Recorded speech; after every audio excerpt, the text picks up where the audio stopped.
मेहुल, आपका again वेबजीफाई institute में स्वागत है। हम सिखा रहे हैं सीखो भी यहाँ, कमाओ भी यहाँ और जॉब भी यहाँ। तो हमारे इंस्टीट्यूट जो है वो आपको देता है स्मार्ट ऑनलाइन क्लासेस। तो आज की क्लासेस में हम सीखने वाले हैं itzy.com का स्पेसिफिक एक प्रोडक्ट लिस्टिंग जो आपके बिजनेस से रिलेटेड है। ओके।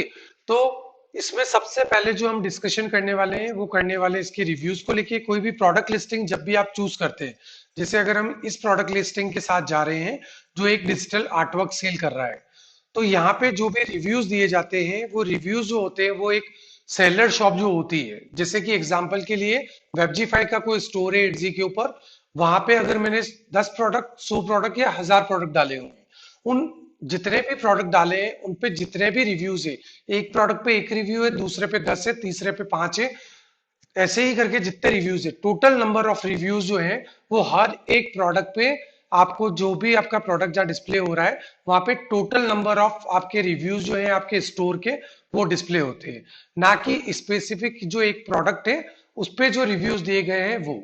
तो ये एक टिप है जिसे आप नोट करके रख सकते हैं, ताकि जब भी आप कोई प्रोडक्ट रिसर्च करें तो आपको उसकी हेल्प मिल सकती है। तो हम इसी प्रोडक्ट को हम लोग ओपन कर लेते हैं और इसी के बारे में हम लोग जानकारी लेंगे। तो ये प्रोडक्ट जो है ये दे रहे हैं मैरी गोल्ड वॉल आर्ट दे रहे हैं, डिजिटल फाइल सेल कर रहे हैं और प्रिंटेबल आर्ट वर्क है। ओके। तो इन्होंने काफी सारे जो कीवर्ड्स है उन्हें यूज किया है इसी के टाइटल के अंदर। अब ये जो भी इमेजेस दे रहे हैं, सबसे पहले हम इमेजेस में आएंगे। इमेजेस के अंदर इन्होंने जो इमेजेस रखी है डिफरेंट डिफरेंट लोकेशंस पे डिफरेंट साइज के वॉल आर्ट्स जो हैं वो, अगर आप इनकी डिजिटल आर्टवर्क को परचेज करते हैं तो वो कैसे दिखेंगे, ओके, कैसे प्रेजेंट होंगे आपकी वॉल के ऊपर। ओके। तो वो चीज ये यहाँ पे दिखाया गया है। ठीक है। सेकंड हम देखेंगे इसमें ये सर्विसेज क्या दे रहे हैं। तो एक तो डिजिटल डाउनलोड दे रहे हैं ये। ओके। इसमें एक वर्ड को और यूज किया जा सकता था जिसे इन्होंने यूज नहीं किया है, जो हमेशा यूज करना चाहिए अगर आप डिजिटली कोई कंटेन को सेल कर रहे हैं या डिजिटली कोई सर्विसेज सेल कर रहे हैं। ठीक है।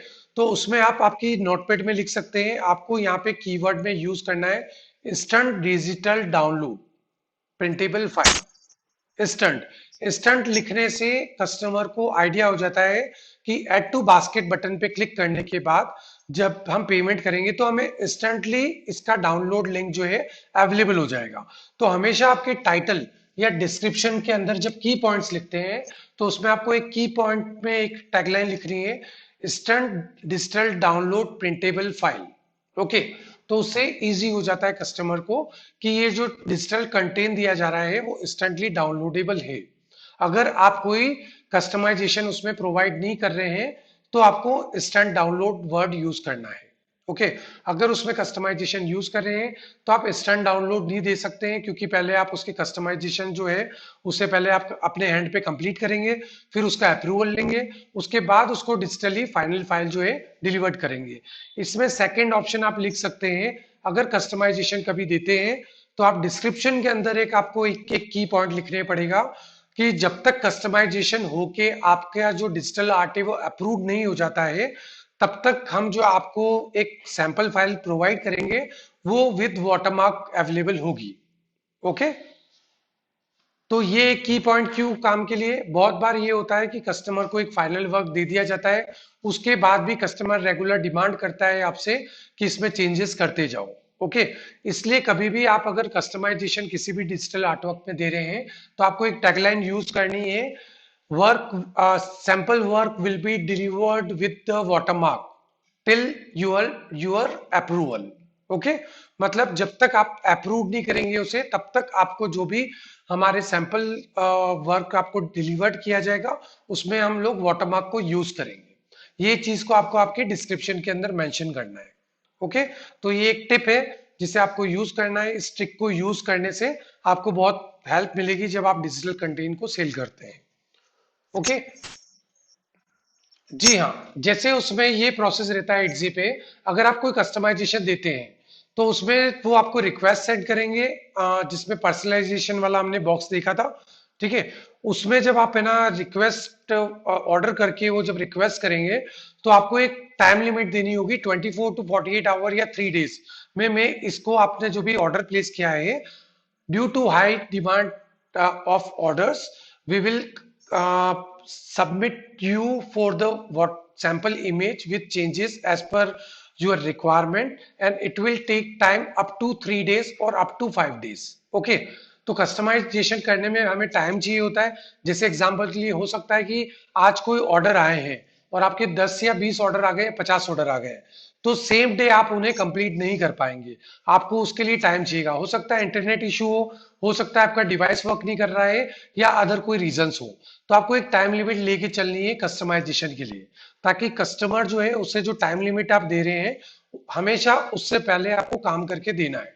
उससे आपकी प्रोडक्ट क्वालिटी या आपकी सर्विस क्वालिटी को बहुत अच्छा सपोर्ट मिलता है और जो कस्टमर है वो कंटिन्यूली आपके नई नई सर्विसेज या प्रोडक्ट्स को यूज करेगा। ओके, तो ये एक टिप है जिसे आपको यूज करना है कि हमेशा एक टाइमलाइन देनी है कस्टमर को अगर कस्टमाइजेशन आप दे रहे हैं आपकी सर्विसेज में तो।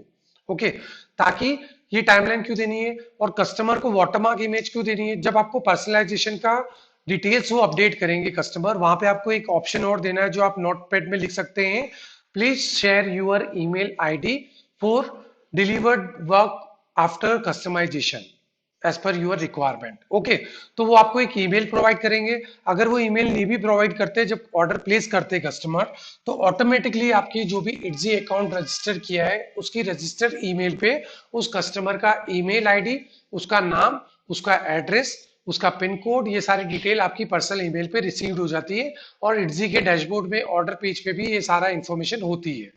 तो आपको उसके बाद कोऑर्डिनेशन करना है कस्टमर से ईमेल के थ्रू, अगर आप कस्टमाइजेशन प्रोवाइड कर रहे हैं तो। अगर इंस्टेंट डाउनलोड दे रहे हैं आप, उसमें कोई भी कस्टमाइजेशन नहीं दे रहे हैं, तो फिर ये चीजें सारी स्किप हो जाएगी। ओके, उसमें डाउनलोड हो जाएगा डायरेक्टली कस्टमर को। उसमें सिर्फ इतना रहेगा कि कस्टमर अगर डिजिटल डाउनलोड कर रहा है और उसे लिंक नहीं मिल पाया है या अगर फाइल करप्ट हो रही है, तो ऑर्डर करने पे कस्टमर की ईमेल आईडी आपके पास होगी, पर्सनली आप उसको ईमेल करके एक सॉरी फॉर इनकन्वीनियंस की एक ईमेल फॉर्मेट बना सकते हैं और आप आपकी जो भी उसकी जो ऑर्डर से रिलेटेड कंटेंट था उसे आप उसकी पर्सनल ईमेल पे डिलीवर्ड कर सकते हैं। तो ये पार्ट था इंस्टेंट डाउनलोड के लिए। कस्टमाइज अगर कोई आर्टवर्क सेल कर रहे हैं तो उसके लिए आपको प्रोसेस फॉलो करना पड़ेगा। आपके पास कस्टमर की ईमेल आ जाएगी, कस्टमाइजेशन एक नोट आ जाएगा आपके पास, उसके हिसाब से आपको चेंजेस करने हैं। चेंजेस करने के बाद आपको कस्टमर से जो कोऑर्डिनेशन करना है वो करना है ऑर्डर पेज के में। ऑर्डर सेक्शन में जब आप जाएंगे, स्पेसिफिक कस्टमर का ऑर्डर पेज खोलेंगे, तब एक चैट बॉक्स वहां पे बना आता है इंटरनली, जहां पे आप कोई इमेज अपलोड कर सकते हैं और एक मैसेज लिख सकते हैं जिससे भी रिगार्डिंग आप कस्टमर से डिस्कशन करना चाहते हैं। ओके, तो वहां आपका कन्वर्सेशन स्टार्ट होगा कस्टमाइजेशन का, कि आपने जो भी चेंजेस किए हैं उसके फर्स्ट ऑर्डर में जो रिक्वायरमेंट दी गई थी उसके हिसाब से आपने चेंजेस किए। चेंजेस करने के बाद आप कस्टमर को विद वाटरमार्क आपका जो आर्टवर्क है उसे डिलीवर्ड करेंगे। ओके, जब तक कि वो अप्रूव नहीं हो जाता है, ताकि कस्टमर उसे रीचेक करेगा। अगर साइज में कोई इश्यू है, उसकी क्वालिटी में कोई इश्यू है, उसके कलर्स और कुछ चेंजेस करने, जो भी कस्टमाइजेशन आप प्रोवाइड कर रहे हैं उससे रिलेटेड जो भी डिस्कशन है आप वहां कर सकते हैं। जब कस्टमर अप्रूव कर देता है कि ये आर्टवर्क मेरा अप्रूव हो गया है कस्टमाइजेशन करके, उसके बाद उसका अप्रूवल का एक टेक्स्ट लेना है आपको वहां पे कि this artwork is approved, please share with me final print file. Okay, जब कस्टमर ये रिक्वेस्ट आपको फॉरवर्ड करता है, तब आपका जो भी फाइनल आर्टवर्क है उसे कस्टमर को वहीं पे आपको डिलीवर्ड करना है। ओके, तब जाके आपका कस्टमाइजेशन जो भी है वो ऑर्डर जो है वो कंप्लीट होगा। ओके, तो आपको ये प्रोसेस को फॉलो करना पड़ेगा जब आप कस्टमाइजेशन में जाते हैं। अगर आप एक डिजिटल कंटेंट रेडी करके फिक्स कंटेंट सेल कर रहे हैं तो आपको किसी भी तरीके का ये प्रोसेस फॉलो करने की जरूरत नहीं है, लेकिन आपको दोनों प्रोसेस रखना चाहिए हमेशा, डिफरेंट डिफरेंट लिस्टिंग में, डिफरेंट डिफरेंट आर्टवर्क्स में, ताकि आपको रेस्पॉन्स देखना है कौन से कस्टमर, टारगेटेड कस्टमर है जो आपके स्टोर पे ज्यादा विजिट कर रहे हैं, पर्सनलाइजेशन वाले या इंस्टेंट डाउनलोड वाले। राइट, तो दो कैटेगरीज आपको आपके नोटपैड में लिखनी है कि दो कैटेगरी में आपको आपकी पर्सनलाइजेशन, आपकी जो लिस्टिंग है उसे पार्ट में डिवाइड करना है। एक हो जाएगा पर्सनलाइजेशन में और दूसरा हो जाएगा इंस्टेंट डाउनलोड में। ओके, तो दो कैटेगरी में भी डिवाइड करना होगा ताकि आप रेस्पॉन्स दे सकते हैं कि किस लिस्टिंग्स में मुझे ज्यादा ग्रोथ मिल रही है या आगे चल के मुझे इसी लिस्टिंग्स में काम ज्यादा करना है ताकि मैं इनकम ज्यादा जनरेट कर पाऊं। ओके। तो हमारी इस क्लासेस में हमने आज क्या सीखा है कि कोई डिजिटल कंटेंट हम जब सेल करते हैं तो उसमें दो पार्ट रहते हैं। एक रहता है आपका इंस्टेंट डाउनलोड, अगर डिजिटल कंटेंट सेल करते हैं जिसमें आप किसी भी तरीके का चेंजेस प्रोवाइड नहीं कर रहे, ताकि कस्टमर ऐड टू बास्केट करेगा और पेमेंट करेगा और इंस्टेंटली उसे कंटेंट या आपकी सर्विसेज जो है वो प्रोवाइड हो जाएगी। वो हो गया इंस्टेंट के अंदर। दूसरा हो जाता है आपका पर्सनलाइजेशन, जिसमें आप कुछ कस्टमाइजेशन कर रहे हैं, कुछ चेंजेस कर रहे हैं, उस कस्टमर की चॉइस के हिसाब से काम कर रहे हैं और उसके बाद आप कंटेंट या सर्विसेज डिलीवर्ड कर रहे हैं। ओके, तो ये चीज हमने कवर की है इस वीडियो में। नेक्स्ट के वीडियो में हम आगे सीखेंगे कि इट्जी की और भी सर्विसेज या हमारी जो भी प्रोडक्ट लिस्टिंग है उसे प्रैक्टिकली हम कैसे करेंगे। तो आज के लिए हमारी क्लासेस कंप्लीट होती है। नेक्स्ट वीडियोस में हम लोग फिर से मिलेंगे नेक्स्ट क्लासेस में। Thank you Mehul.